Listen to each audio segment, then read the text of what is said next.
Welcome to module F, lecture 1. This module F relates to traffic assignment,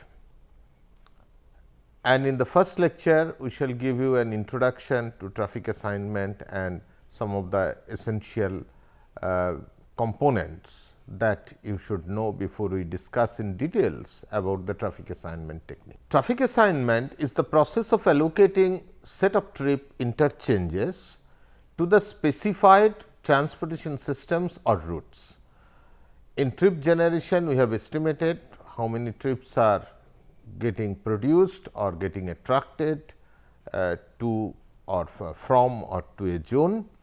Then in the distribution, we have connected the trips, the interchanges we have linked, that if trip is producing getting produced in a zone, how that those trips are getting distributed to different zones, or if a zone is attracting certain number of trips, then where from those trips are coming. Then in mode choice, we converted person trips into vehicular trips, and this is the fourth stage or stage 4, where we want to distribute this demand between different OD pairs to alternative routes, right. So, that brings actually altogether so many vehicles at a given time at a given location. So, because we want to finally load this matrix or the demand, and where we are loading? We are loading it to the transport network. So, the traffic assignment process requires a complete description of the proposed or existing transportation system or the network, and an OD matrix of interzonal trip movements, because that is the OD matrix, which is the demand matrix that we want to load, and we want to load it to the transportation network. So, we need complete description of transportation network and also the OD matrix. Now, why we do traffic assignments and what are the benefits of doing traffic assignment? There are multiple benefits or multiple things that are important in this regard.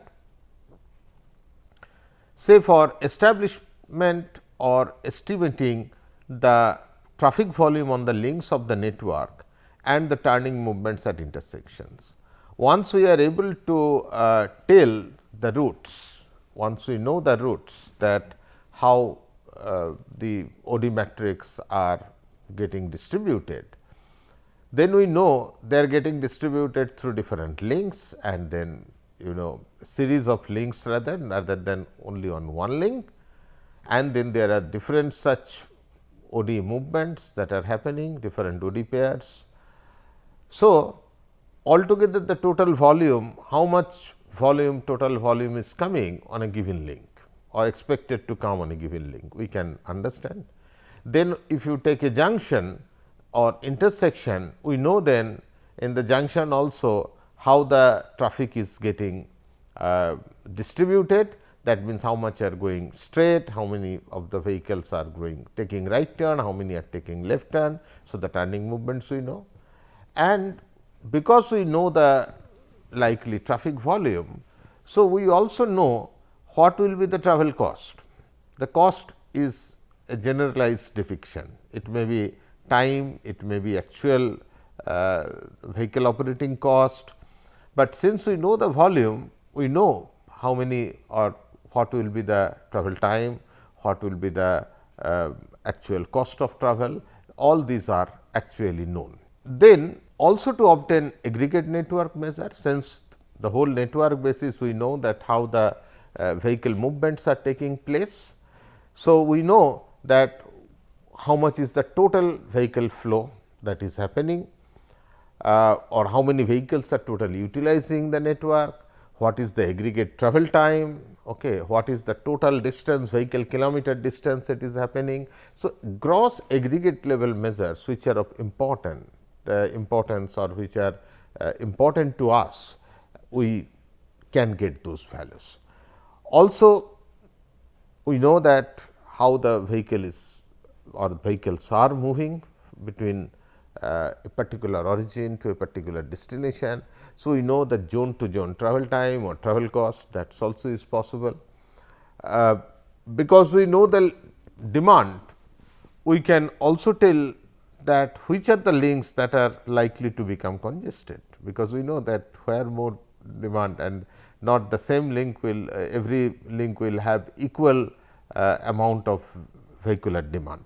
So, we know that where more vehicles are going to come and as compared to the width of the road or the available capacity of the road, where the demand is going to be more and which are the links that are likely to be more congested. We can also estimate obtain reasonable link flow and heavily congested links, therefore. Estimate the routes used between OD pair. We know that how really which are the routes that are taken by vehicles when trying to move from a particular origin to a particular destination, and future projections, turning volumes and all other things. Now, so there are altogether multiple reasons why we need actually to estimate this traffic volumes and the resulting other outcomes from a network. That is happening because of the demand supply interaction. The vehicles are using the available transportation network or the available capacity of road links, intersections, and then finally, how much is the congestion and where the congestion is occurring, how much is the travel time, travel cost, and for all future further planning, preparedness, those information will be useful.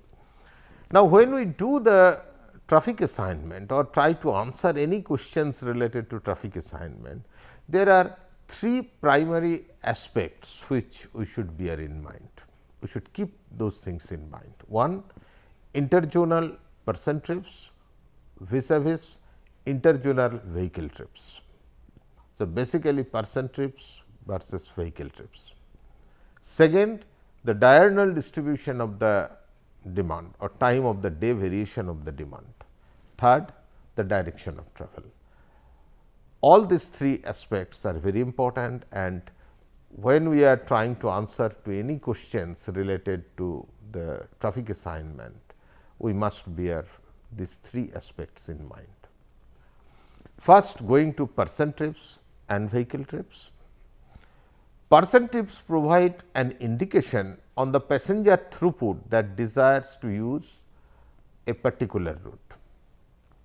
People desire to travel, person trips indicate that from where to where they want to go or even using which path.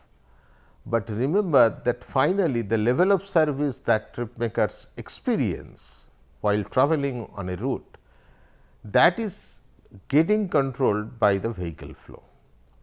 So, the end of the day or for traffic assignment purpose particularly, the vehicular flow is very important, because how a link is getting congested to what level, it does not depend on directly how many people are using the link, rather how many vehicles are trying to use the link. I must also try to point out one particular thing which is again important. At the back of the mind, we also should remember that it is the person trips. Our basic objective is to to satisfy the requirement for movement of people rather than the movement of vehicle. The bigger goal is movement of people. So, the mode choice is very important. Let us not get confused with that aspect, right. So, that is again very important. The mode choice, that is why is playing a very crucial role in the overall urban transportation planning process. But when we are ultimately assigning doing the traffic assignment, then the vehicle is important, because finally it is the vehicle, how much will be the travel time on a link is not going to depend directly on how many people are using the link. Rather, it is basically how many vehicles are trying to use the link. So, level of service that what a trip maker or trip makers are experiencing while traveling on a route, that is related to directly related to vehicular flow. So, interzonal person trips must therefore be translated into vehicular trips prior to performing the assignment. So, we cannot, that is the reason that why we cannot go for traffic assignment or route assignment unless we have converted passenger trip or person trips into vehicular trips. So, that conversion has to be done before we go for the traffic assignment. When we are talking about the mass transportation system, say bus system or a BRTS system, okay, in little bit advanced form, then in that context, whether the proposed fleet size, schedules and frequencies provide sufficient capacity to meet the anticipated interzonal person trip demand, that aspect also need to be checked. So, we must keep that in mind. So, the road capacity is important, but when we are talking about the mass transit system, it is with the proposed fleet slide, at what schedule or frequencies I want to operate the public transport system or service, that will decide what is my public transport capacity. Now, that has to be commensurate with the total person trip demand. Suppose n,000 people are trying to use public transit in a particular hour. So, my fleet size, frequency, all those should be able to handle this many persons, should be able to carry this person, also with the required or desired level of service. That is another aspect, not just carrying people, but with certain level of service again. Next important thing is the diurnal or time of the day pattern of demand. As you all know, number of times I have mentioned in this course that the total demand is high. That is not the real problem. The demand is high during certain hours of the day is the problem. So, transportation demand or the demand for transportation exhibits a highly peaked pattern with a sharp peak periods in the morning and in the evening. So, if you see early morning the demand is low. So, absolutely no problem, roads are all fine, no congestion, there is practically no impact and very good, you feel very good when you travel. But then slowly the office hours will start or a peak hour will start or peak period will start. Then the peak period continued. So, typically which is due to the work trip, people start going to office, and that is the point where a lot of problems happen. Again the same way, the off peak beyond work hours or beyond office hours in the morning, the demand may again little bit come down, depends how much will come, demand will come down, that depends on, and that may vary from city to city. If you say the Bombay situation, it is very different than the situation probably what you can observe in Chennai or in Calcutta or in Delhi. So, city to city, even you go to next level city, maybe you go to Hyderabad or maybe any other Pune or even in Bangalore, things may be very different. So, it depends on how much will come down, how much demand will come down, how sharp will be the peak as compared to the off peak. It depends on the city. But obviously, one thing is very true, in every city context, the peak hour demand is very high. And therefore, it is appropriate to investigate the performance of the transportation system under peak demand condition when capacity limitations become most critical. We know that during other hours anyhow transport system will perform better, because simply the demand will be less. So, what we are interested to find out when the capacity limitations become most critical, that means when the demand is maximum during that peak hour, what is the kind of performance that is happening or that we are expected to get, and therefore, our analysis should be during that period. The time variation of demand is most relevant also to mass transit planning. For external congestion is also important, but overall for mass transit planning it is very important, because during different hours of the day the demand may not be same, and therefore, the scheduling of the service typically tailored to the variation in the demand over 24-hour period. You will not find maybe in the midnight, of course, some city may still offer, but with a significantly longer headway, because night time or beyond peak hour also the travel opportunity should be provided, but most cases the night service may not be available. So, after 10 o'clock public transport is not available, or maybe after, depending again on the city, sometimes after 10 o'clock, sometimes after 12 o'clock. Some cities may even whole night the service may operate, but the demand is certainly not going to be same during 24 hours in a day, and therefore, scheduling of service is typically tailored to the variation of demand over the 24 hours. So, the diurnal or the time of the day pattern of demand is very important, both in general context and also in the context of the public transport. Trip direction is the next point. The predominant direction of travel during the morning peak is towards the major activity center, typically the CBD area or the city center, and the reverse is true during the evening peak period, because most cities the offices are located in one particular catchment, which is normally typically the CBD, and people all travel are happening towards the CBD. So, there the congestion, and you consider the roads are many of the roads are divided roads, or the upstream and downstream movements are physically segregated.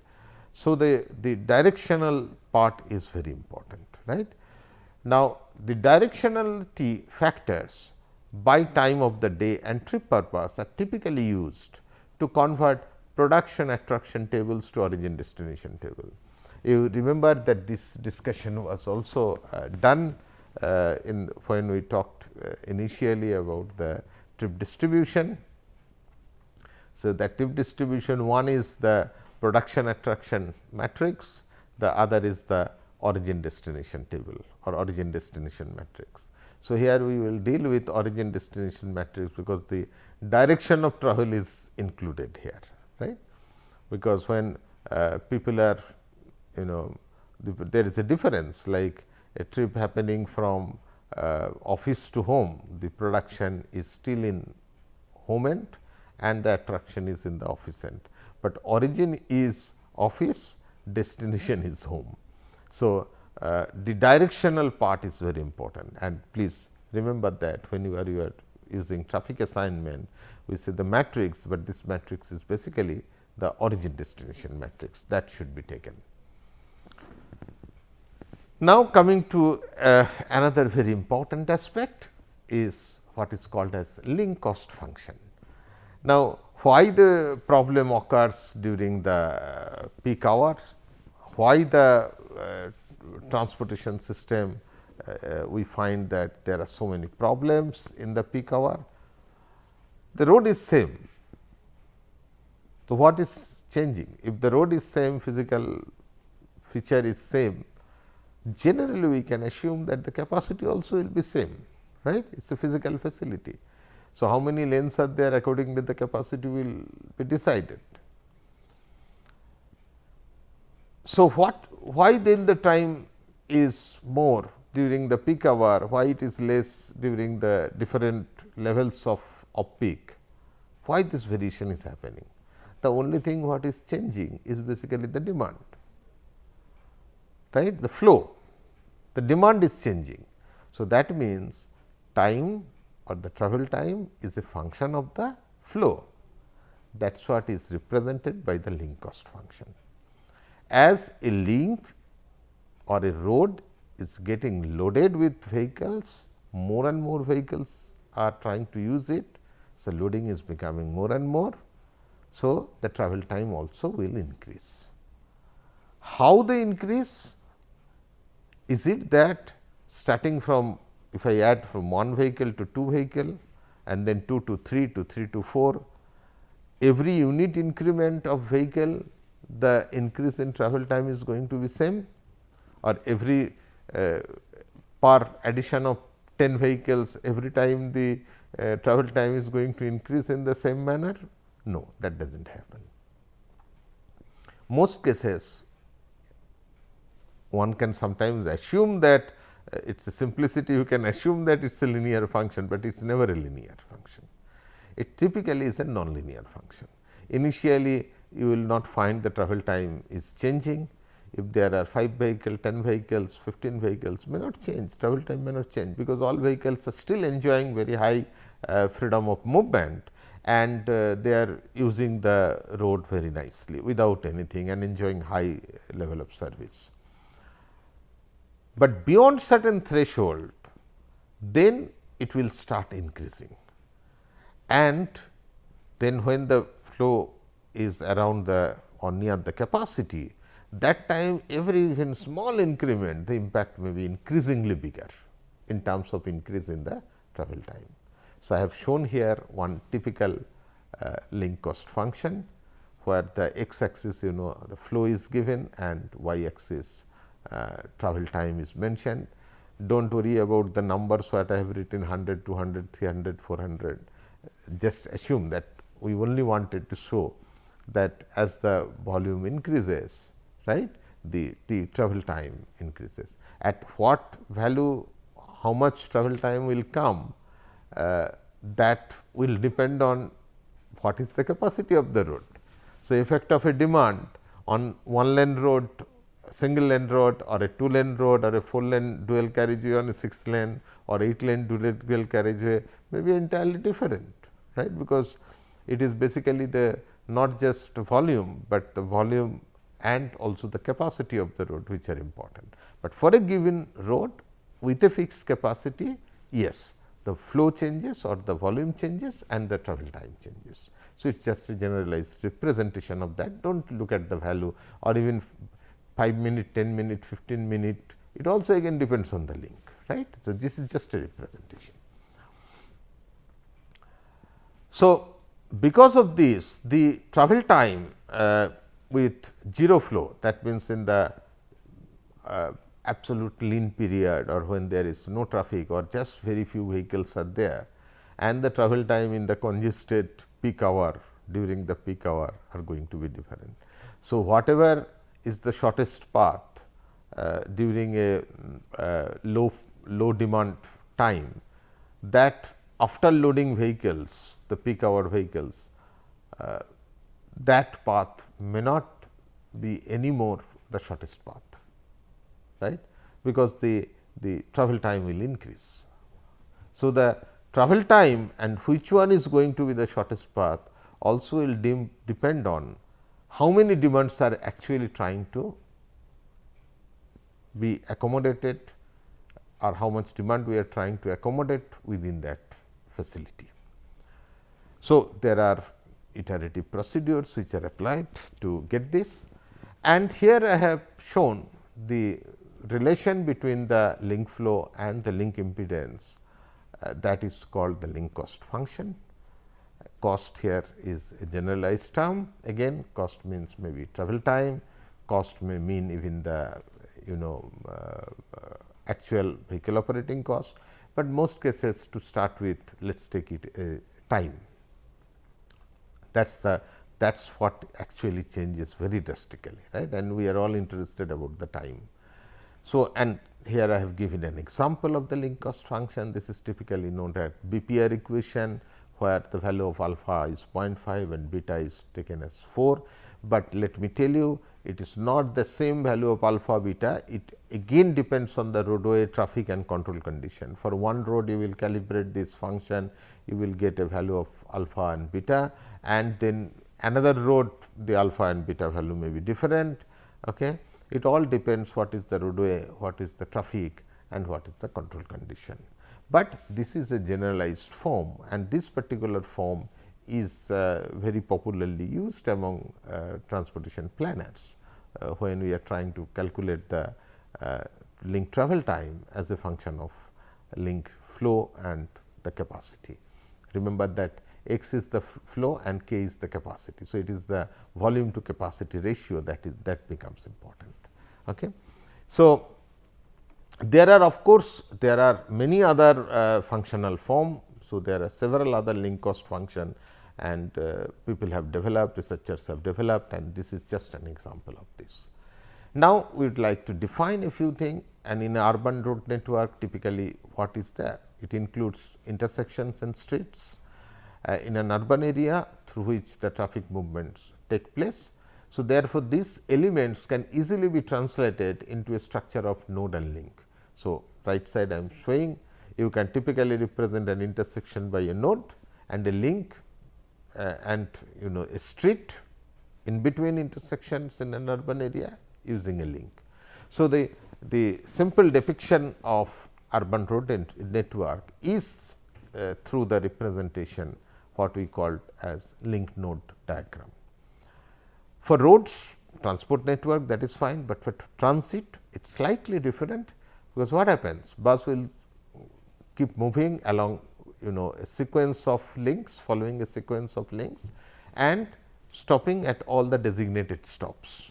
So, the stops will be much higher than the number of link, right. In one link there could be even multiple stops.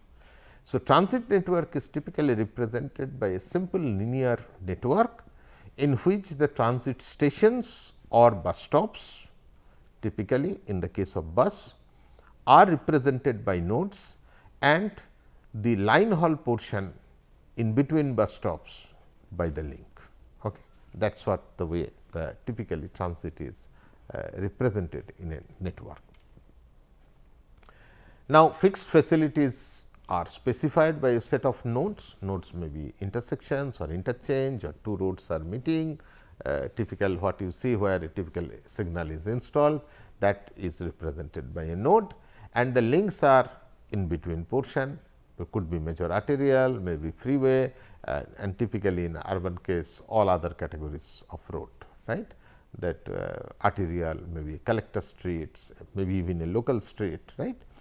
And the interzonal flow referred to the demand for travel between a pair of zones.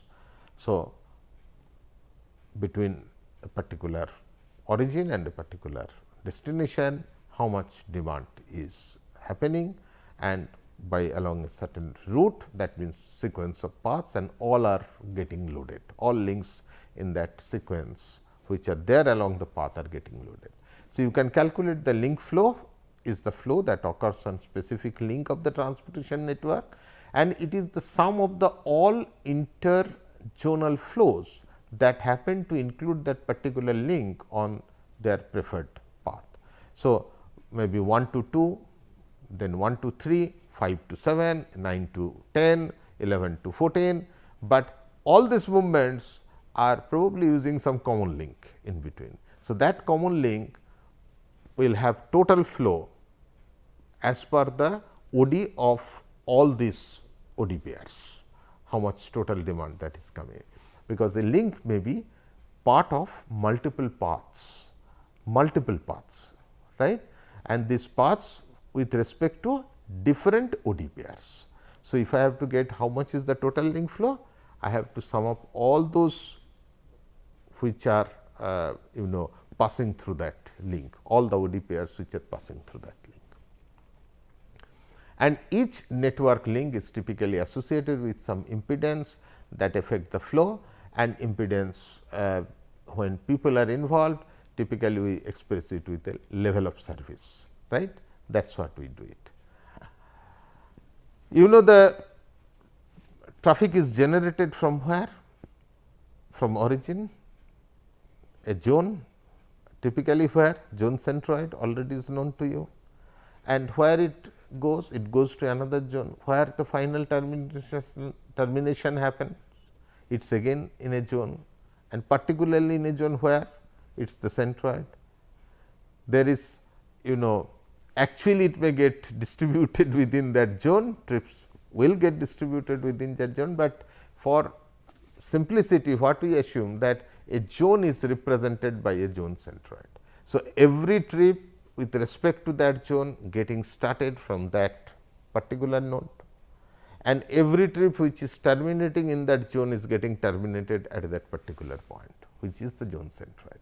So, the centroids are therefore, the source and sink nodes where the traffic originates and to which the traffic is destined. Therefore, it typically represent a network like this, where you have you know, zone boundaries are there. So, typically the zone boundaries will have the roads are there in the zone boundary, and in between you have a zone centroid. So, what we have to do? We have to connect the zone centroid to the transportation network. These were all discussed earlier also. So, I am not elaborating this too much at this stage. We said in the beginning when we talked about what are the data requirements and transport network, we discussed also in that context. So, there we mentioned. So, the zone centroid has to be connected to the road link or the primary roads using some dummy connector, because zone centroid is a representation. So, if how the trip physically can take place from zone centroid to the network, I have to connect it. So, there are special centroid connector links which are used to provide the connectivity to the network, actual road network and the zone centroids. Okay. So, if a zone and then there are 3 or 4 roads around that, we may connect it to all 4 nodes, all 4 links using the special centroid connectors, or generally we call them as just a connector. So, connector is not actually a physical road, but it is just connecting the zone centroid to the actual transportation network. So, eventually that also becomes a part of the transport network representation, because every node is to be connected to the transportation network, because trip originates from nodes, origin nodes and or a centroid node. Trips are again terminated also to a centroid node, and in between they are using the transport network. So, all that connectivity we have to ensure. So, with this what we discussed, then we told you clearly what are our aims of traffic assignment procedures, what are the all outcomes that we expect and how they are useful, then percent trips versus vehicular trips, and also the time variation of the demand or the diurnal pattern of the transport demand, the direction of travel, and therefore, the use of OD metrics is very, very important. So, these 3 aspects we will always bear in mind. Then we understood also the importance of the link cost function, why it is important and why what is actually a link cost function, and then we said how the network is defined in terms of urban road network, transit network, nodes and links, and then interzonal flow and link flow, and then finally, the centroids and the centroid connectors. Okay. So, with this we close, we shall continue our discussion in lecture 2. Thank you so much.